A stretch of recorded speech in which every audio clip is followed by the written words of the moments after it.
রংপুরে বিএনপি নেতা মোহাম্মদ আলী ও শহীদুল হক মানিকের সমর্থকদের সংঘর্ষে লাভলু মিয়া নামে একজন নিহত হয়েছেন। অন্যদিকে মাদারীপুরে আধিপত্য বিস্তারকে কেন্দ্র করে এক ইউপি সদস্যকে কুপিয়ে জখম করা হয়েছে।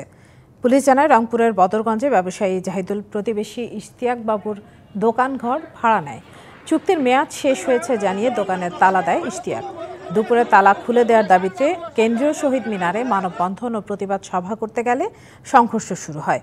এ সময় জাহিদুলের পক্ষে ইউপি চেয়ারম্যান শহীদুল হক মানিক এবং ইশতিয়াক বাবুর পক্ষে মোহাম্মদ আলী সরকারের সমর্থকরা অস্ত্র নিয়ে পাল্টা হামলা চালায়।